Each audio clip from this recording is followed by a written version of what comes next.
Boa tarde para você que está acompanhando a programação da TV Universitária. Está no ar mais Universidade do Esporte para a gente conversar muito sobre futebol potiguar, outras modalidades e muito mais. Então vem com a gente porque hoje assunto é o que não falta por aqui. A gente vai falar sobre a estreia das equipes potiguares na Série D do Brasileirão, Laguna, ABC e América. Teve vitória, teve empate e teve derrota, viu? Daqui a pouco a gente fala sobre isso. Tem também clássico essa semana pela Lampions, ABC e América entram em campo e, é claro, temos o DFM para trazer aquele gostinho do rádio aqui para a TV. Mas, sem mais delongas, deixa eu me aproximar aqui um pouquinho deles que estão para comentar todos os assuntos de hoje. Boa tarde, Hildo Nogueira, qual o seu destaque? Boa tarde, Duda, boa tarde, Diogão, boa tarde para você que acompanha a Universidade do Esporte, boa tarde, quase boa noite, né? Destaque para o futsal do América, Duda, que estreou aí no final de semana, ontem na verdade, jogando lá no Paraná contra a equipe do Chopinzinho, uma das melhores equipes da Liga Nacional Silver, uma divisão de acesso aí para a competição da Liga Nacional de Futsal, o América tentando chegar à elite do futsal brasileiro, foi jogar fora de casa, saiu atrás com 2-0, mas foi buscar a reação. O Betinho marcou o primeiro gol do 2-1, o Cimar diminuiu para o América, o Chopinzinho fez 3-2 e a 7 segundos do fim o América conseguiu empatar a partida com o Lennon. E aí um resultado de empate importante, né, para dar confiança para esse início de temporada, início de competição nacional pro Alvirrubro, Duda. E o próximo jogo vai ser no próximo sábado, dia 11, às 11 horas da manhã, lá no ginásio Nélio Dias, contra a equipe do São Miguel Futsal, também do Paraná. Já fica aí a dica, né, para o torcedor americano também poder acompanhar a sua equipe no próximo final de semana. Vai ter futebol, mas vai ter também futsal para a equipe do América. O futsal, que é uma modalidade muito importante aqui do nosso estado e movimenta demais o interior. Que bom ver o Alvirrubro também trilhando caminhos aí nacionalmente. Diogo Bertolin, boa tarde, meu amigo. Qual o seu destaque? Boa tarde, Duda, Hildo, em especial você que nos acompanha. Tivemos nesse final de semana a etapa regional do Campeonato Brasileiro de Judô em João Pessoa e o RN ficou na primeira colocação. Foram 90 medalhas conquistadas, sendo elas 43 de ouro, 24 de prata e 23 ali de bronze, ficando na primeira colocação geral, um resultado muito importante e expressivo para o estado no geral. Então é o judô do RN no topo, viu, Duda? Tá aí, judô no topo e agora vamos falar de futebol. Isso porque os times potiguares estrearam na Série D e a gente vai começar pelo Alvirrubro. O América entrou em campo às 4 horas da tarde na Arena das Dunas e enfrentou o Souza da Paraíba. Venceu por 2-0 com gol de Lucas Rodrigues e de Alisson Tadei. E a gente vai conferir agora o que falou o técnico Ranieri Ribeiro sobre essa partida, sobre começar a Série D com o pé direito. Vamos conferir. Nós tínhamos um desafio grande, né? Mas o América ele conseguiu, principalmente no primeiro tempo, definir a partida, né? Fazer os 2 gols, que nos deu a condição de administrar hora ou outra a partida.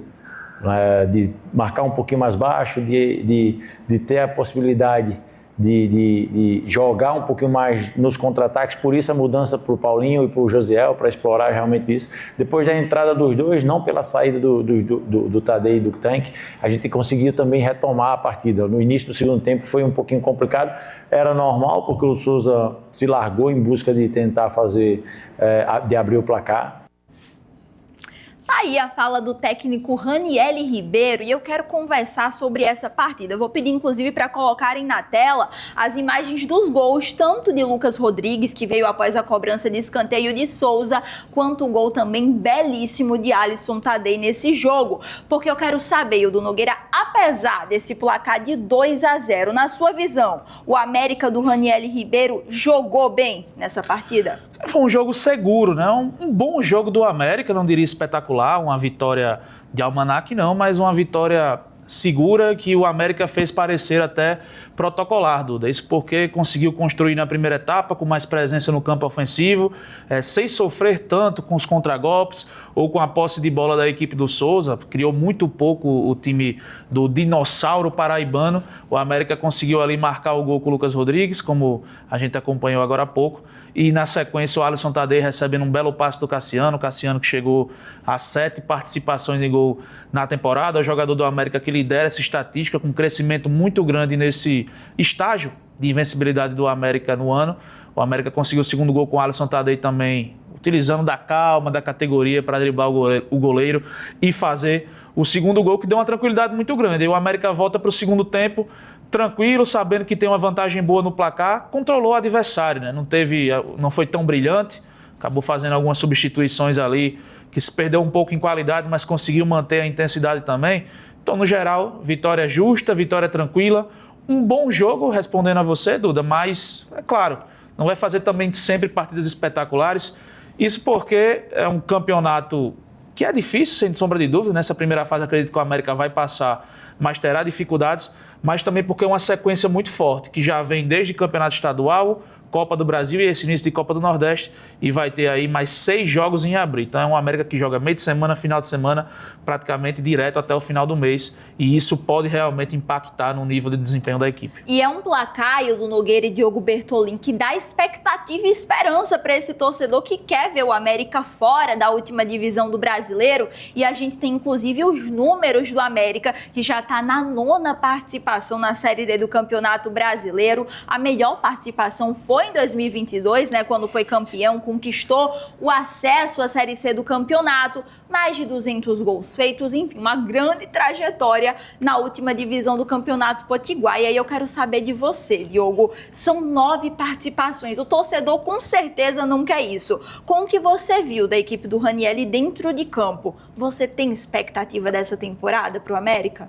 Tem que ter, sem dúvida. É um América que começa muito bem a temporada. Acho que o principal, Duda, foi feito nessa estreia. A gente sabe que a Série D, entre todos os seus percalços, você não pode perder ponto em casa. O América não pode deixar para trás os 3 pontos ao lado do seu torcedor. Então, mais do que um futebol bonito, mais do que um jogo vistoso, era importante você estrear com vitória. 3 pontos ao lado da torcida, e isso o América fez muito bem. E do que a gente pôde acompanhar dos outros jogos, principalmente dessa fase inicial de grupos, é onde tem, acho que as maiores surpresas, dá para dizer assim, pode acontecer na fase de grupos. Então, eu acho que é um América que, dentro desse grupo A8, ele tem mostrado, se não o melhor, mas um dos melhores jogos. O Ranieri tem tido o América um futebol muito limpo. Acho que o América está jogando, sim, um futebol que dá gosto de ver. Tem, na minha visão, um dos favoritos ali a conseguir esse acesso, essa vaga para a fase de mata-mata e, consequentemente, mais para frente, para a Série D do Campeonato Brasileiro. Então, acho que pelo que a gente viu ontem, o controle do jogo, os 2 gols, as mudanças que fizeram com que o América ficasse mais ofensivo, dando possibilidades para o Ranieri aí mexer nesse time, com o Josiel, com o Paulinho, acho que o torcedor pode ficar esperançoso para essa temporada. É um início, né? É um início para todos os lados e todas as equipes potiguares. E agora a gente vem para cá para falar sobre ele, o Alvinegro. Isso porque se de um lado o América venceu por 2-0, do outro, no mesmo horário, no sábado, o ABC perdeu para o Maguari, em Pernambuco, por 3-0. O confronto fora de casa já era visto como um desafio para o Alvinegro, mas as expectativas do torcedor foi ainda mais por água abaixo com essa derrota, por esse placar tão elástico para o adversário. E agora a gente vai conferir o que falou o técnico do Alvinegro, recém-chegado, Vaguinho Dias. Vamos conferir. Boa noite. Nós sabíamos da equipe do Maguari, principalmente nos seus atacantes rápidos que tinham, e nós tentamos eliminar, principalmente na criação dele, para que a bola não chegássemos. E até tomarmos o primeiro gol, até os 19, 20 minutos mais ou menos, nós conseguimos. Quem teve as iniciativas e quem chegou mais próximo do gol foi o ABC. Eles até então não haviam chego. E numa falta que talvez nem foi do Dudu Mandai, uma barreira nossa abriu e, infelizmente, tomamos um gol de uma bola que nós falhamos. E continuamos depois a jogar, continuamos a buscar, e mais um erro de saída nossa, nós erramos e tomamos o outro gol. Então tomamos 2 gols numa situação que estava jogando. O técnico admite que os gols do Maguari foram realizados ali em falhas da defesa abecedista. Inclusive, a gente vai conferir agora esses gols que deram essa derrota para o ABC logo na estreia na última divisão do Campeonato Potiguar. Vamos ver agora na tela. O primeiro gol foi quando Eduardo Ribeiro achou uma brecha na barreira do ABC e, de falta, abriu o placar então para a equipe pernambucana. E aí não demorou muito, viu? O segundo gol veio aí quando o Canu aproveitou o passe de esquerda para ampliar o placar, 2-0 também para o Maguari lá em Pernambuco. E por fim, aos 45 minutos da segunda etapa, foi a vez do Renato Henrique. Só ele e o goleiro Matheus Alves. E aí, mais um para o Maguari para fechar essa conta. Na partida também teve um gol anulado para o ABC, né? Mas que diante desse 3-0 também não ia fazer tanta diferença assim nesse placar. E aí eu quero saber, Diogo Bertolini, o que dizer sobre essa equipe alvinegra? A gente vai colocar, inclusive, cartela agora. Isso porque nos últimos 6 jogos do ABC, a equipe teve apenas uma vitória. Então, não passa por uma situação fácil a equipe do Vaguinho. Ó, tá na tela os resultados do alvinegro nessa temporada. E aí, Diogo Bertolini, o que falar sobre essa equipe que trouxe tanta expectativa no início do ano?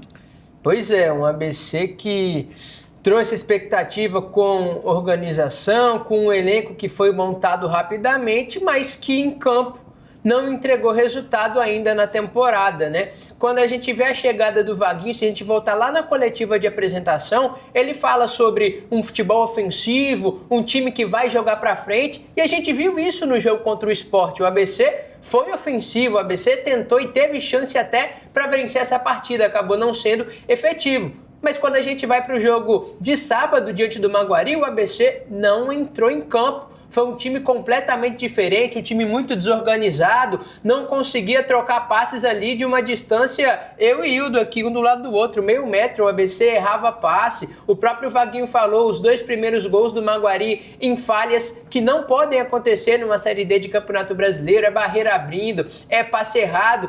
Então, assim, Duda, é um torcedor do ABC que tem razão em estar preocupado, porque é um time que não consegue jogar, é um ABC que numa estreia de Série D de Campeonato Brasileiro não entrou em campo e o Maguari foi eficiente nas chances que teve para abrir esse 3-0. Eu acho que esse confronto diante do América amanhã é a última chance para o ABC ter uma virada de chave nesse início de temporada. Precisa da vitória a todo custo, porque o começo não é positivo. E essa atmosfera só se complica porque não vem de agora, né? O nosso telespectador com certeza sabe, nos últimos 3 anos o ABC amarga derrotas, perde títulos, enfim. No ano passado não venceu nenhuma partida na 3ª divisão dentro de casa e esse ano também parece que não está começando muito bem a temporada. E a própria torcida já está insatisfeita, inclusive após o jogo contra o Maguari, os torcedores, alguns, né, foram até o Frasqueirão. O Frasqueirão amanheceu no domingo ali com pichações,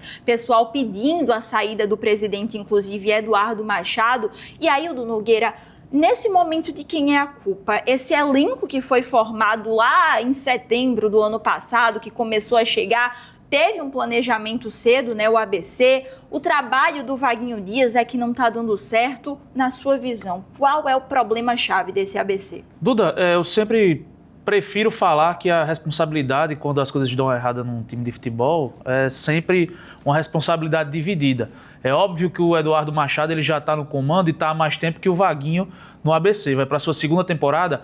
A responsabilidade dele é muito maior porque é quem faz as escolhas, é quem participa também da montagem do elenco, junto com o treinador, que nem foi o Vaguinho, foi o próprio Marcelo Chamusca, que fez um trabalho bem ruim também. E esse trabalho ruim do Marcelo Chamusca, o Vaguinho pega a carruagem, né, no meio do caminho e aí faz com que um treinador de um perfil totalmente diferente tenha um elenco voltado para aquele perfil do treinador anterior e ele tem mais dificuldade agora no meio de competições importantes de fazer a coisa andar. Então, Eduardo Machado, sem sombra de dúvidas, aí com protestos do torcedor do ABC que passaram um pouco do ponto, né, pelas frases ali que foram escritas, até chegar a ameaças de morte ao Eduardo Machado. Isso aí realmente é algo a ser muito criticado e muito combatido. Mas falando da crítica em si, aquela que a gente entende que é justa e dentro dos limites, é um trabalho bem ruim, né? Um planejamento atrapalhado na primeira temporada, na segunda fez mais cedo, mas aí as escolhas não foram boas. O elenco do ABC tem várias carências. Agora o ABC colocou aí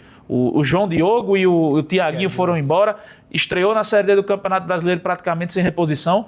E o Vaguinho, que tem um estilo totalmente diferente do treinador anterior. Então, como é que você contrata um treinador para fazer uma coisa, quando vai mudar, você quebra totalmente o modelo para fazer algo oposto? Um treinador que jogava em transição para outro que gosta de posse de bola, de apertar lá em cima a marcação da equipe adversária. Então, assim, parece perdido nas suas escolhas, mas como o Diogo falou no comentário anterior dele, um clássico pode mudar tudo. E uma vitória contra o América, quem sabe, pode ser um ponto de virada de chave para que o Vaguinho tenha mais tranquilidade e possa exercer melhor o seu trabalho. São muitas mudanças e o papo de clássico é daqui a pouco, viu? Porque ainda falando sobre Série D, teve vitória, teve derrota e teve empate. O Laguna, a equipe potiguar que está estreando na última divisão do Campeonato Brasileiro, empatou com o Central por 1-1. Pois é, Luiz Paulo abriu o placar para o Central, você está acompanhando as imagens, e Erivelton marcou para o Laguna de pênalti e lei do ex, viu? Porque Erivelton já passou pelo Central. A famosa lei do ex Passou parece... todo mundo também. Pois é, parece que essa lei não falha. O jogador que já teve passagens por muitos clubes foi lá e fez o dele, dando esse 1-1 para a equipe vegana, que começa, podemos dizer, bem a competição, né? Um jogo que tinha tudo para ser muito complicado para a equipe vegana, que não fez um campeonato potiguar tão bom assim, mas que conseguiu empatar, e a gente fica acompanhando aqui então a trajetória do clube no Campeonato Brasileiro. E agora nós vamos conferir o nosso DFM para trazer o gostinho do rádio aqui para a TV. E nós vamos acompanhar a narração de Fabrício Montenegro do gol de Alisson Tadei, o segundo gol do América na partida contra o Souza. Bora lá!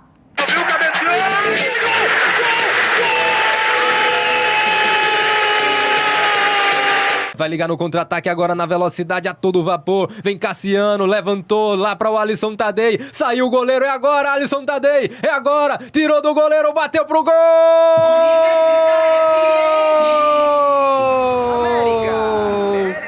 Gol!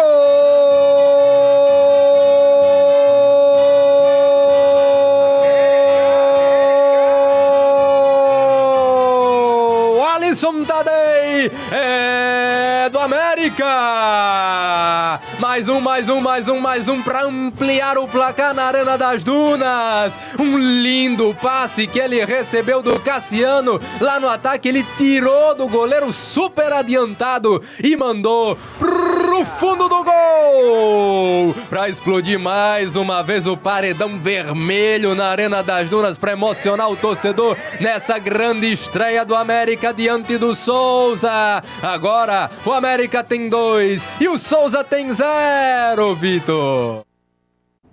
Foi um golaço, viu? Na minha opinião, uma das melhores partidas do Alisson Tadei nessa temporada com a camisa alvirrubra. Fez a diferença e você pôde acompanhar um pouquinho da emoção da nossa transmissão no rádio, agora na TV. Mas agora vamos mudar outra vez o assunto, viu? O assunto da vez é futebol feminino. Isso porque o União venceu o misto por uma goleada de 3-0 pela terceira rodada do Brasileirão A3 feminino. A gente tá mostrando, inclusive, a imagem de um dos gols feitos, e o União, a gente teve aí os gols de Gi, Gabi e Aninha pela equipe, e com o resultado a equipe ocupa a segunda colocação na tabela. Então a gente fica de olho, desejamos todo sucesso para as nossas meninas que estão brilhando, viu, bastante na competição no Brasileiro Feminino. E agora, o que não falta por aqui é assunto, viu? Eu vou até me aproximar novamente. Segunda-feira é sempre assim. Segunda-feira é cheia, do que não falta é conteúdo. E agora a gente vai falar sobre ela, sobre a seleção brasileira. Isso porque o último amistoso na semana passada, né, contra a Croácia, deu o que falar. O Brasil se mostrou bem diferente do que foi contra a França. Enfim, um jogo também muito diferente. E a gente vai colocar mais uma vez na tela agora os prováveis convocados aí de Carlos Ancelotti para a Copa do Mundo. Tá na tela para você acompanhar, porque eu vou querer saber a opinião dos meninos. Então deixa eu passar aqui para você. Goleiros: Alisson, Ederson e Bento. Defensores: Danilo, Marquinhos, Éder Militão, Gabriel Magalhães, Bremer, Ibanez, Léo Pereira. Alexandro e Douglas Santos. O Alexandro é o Alexandro, viu? Porque na seleção, ultimamente, sempre gera essa dúvida. Meio-campistas, Casemiro, Bruno Guimarães, Andrei Santos, Fabinho, Lucas Paquetá e Gabriel Sara. E no ataque, Vinícius Júnior, Rafinha. Aí a gente tem aí também a possibilidade do Endrick, que será João Pedro, Matheus Cunha, Gabriel Martinelli e Luiz Henrique. E aí? Eu quero saber agora de vocês. Vou até chegar aqui para perto. Essa parte é difícil. Vocês acreditam que essa realmente será a escalação do Carlos Ancelotti, pelo menos pelo que ele veio mostrando e convocando ultimamente? E para vocês, tirariam algum desses nomes? Colocariam algum nome que não está nessa lista? Duda, acho que vai mudar muito pouco, né? São 24 aí de 26 nomes mais ou menos definidos, pelo que estamos acompanhando nas últimas convocações da seleção brasileira e também pelo que já sinalizou o técnico Carlo Ancelotti, que deve manter aí uma base bem definida. Na defesa, poucos nomes aí vão mudar, talvez nenhum mesmo, né? O Léo Pereira fez 2 jogos na última data FIFA, o Bremer fez gol contra a França, então deram indicativos que podem ser ali os reservas, por exemplo, de uma zaga formada por Marquinhos e Gabriel Magalhães, que para mim não deve mudar. O Militão jogando entre a zaga e a lateral para dar mais uma opção, porque do lado direito realmente só temos o Wesley. Lado esquerdo, Alexandro e Douglas Santos não deve mudar. O que eu mudaria? O gol. E aí é uma mudança assim... E aí chegou num ponto interessante da conversa, porque eu queria até saber de vocês. O Alisson tá passando aí por um período de lesão. A gente tem o Bento, que inclusive entrou agora também contra a Croácia. Mas eu quero saber de vocês. São nomes que passam segurança para a Copa do Mundo? Desculpa, pode? Não. Eu acho que você vai compartilhar da mesma opinião. Não tem segurança, cara. Na minha visão, Diogo e Duda, e para você que acompanha a Universidade do Esporte, o Alisson, ele mesmo voltando de lesão, ele tem que ser titular, assim, porque o Ederson e o Bento, eles não estão passando tanta confiança.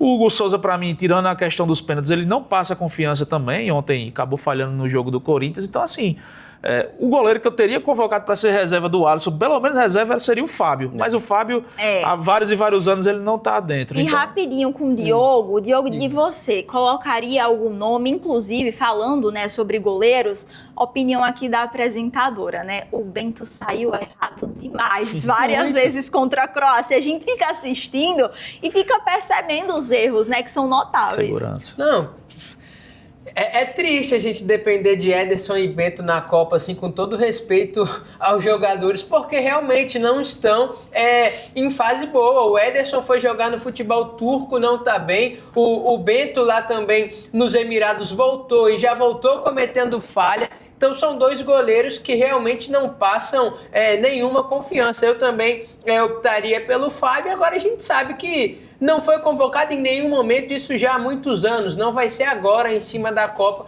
que ele vai receber essa oportunidade. Então é torcer, colocar o Alisson no plástico bolha e falar assim, por favor, não machuque. Gostei da expressão plástico bolha. Precisa aí desse plástico para vários jogadores da seleção. E agora, para finalizar o nosso programa de hoje, porque é assunto que não acaba mais, tem um clássico essa semana, minha gente. E amanhã é dia de América e ABC na Arena das Dunas pela Copa do Nordeste, a Lampions, aí a Copa dos Clássicos, reúne então mais uma vez esse ano, o ano dos encontros entre alvirrubro e alvinegro. A partida acontece amanhã na Arena das Dunas e você confere a nossa transmissão do Universidade do Esporte no YouTube, mas aí agora chegou a hora do veredito aqui dos comentaristas. Não dá pra ficar em cima do muro. Dá não. Diogo Bertolin, placar para América e ABC na Arena das Dunas. Rapaz, clássico é sempre difícil, mas 2-1 América. Eita, 2-1 pro América. Jogo difícil, truncado ou fácil pro alvirrubro? Não, acho que clássico sempre vai ser difícil, mas o América vem num momento muito superior. O América tem um time mais organizado. Eu acho que o ABC vai ter mais dificuldade nesse clássico de amanhã do que teve nos primeiros no campeonato estadual. Eita, e aí, o do Nogueira, palpite pro jogo?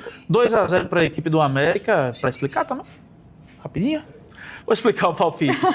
O América ele vem com a equipe mais organizada porque mantém um trabalho desde o início da temporada, já tem alguns nomes ali que se entendem até da temporada passada. O ABC com muitos problemas e uma mudança de técnico recente, que às vezes pode fazer com que a equipe tenha uma melhora rápida, que pode ter parecido contra o Sport, mas já contra o Maguari mostraram as dificuldades. É claro que é um clássico, tudo pode se igualar, o ABC tem totais chances de conquistar um resultado positivo, mas para amanhã é um favoritismo americano. É isso, nos números recentes a gente sabe que o alvirrubro tem uma certa superioridade até de atmosfera, mas clássico é clássico, tudo pode acontecer amanhã na Arena das Dunas e por aqui tudo já aconteceu. Infelizmente o nosso programa tá acabando, mas deixa eu lembrar que às 8 horas da noite é 1 hora de bate-papo na Rádio Universitária 88 FM e eu te espero por lá, mas já quero desejar aqui boa noite para os meninos. Boa noite, Diogo. Boa noite, Hildo, Duda, sempre um prazer estar com vocês e claro, com quem nos acompanha.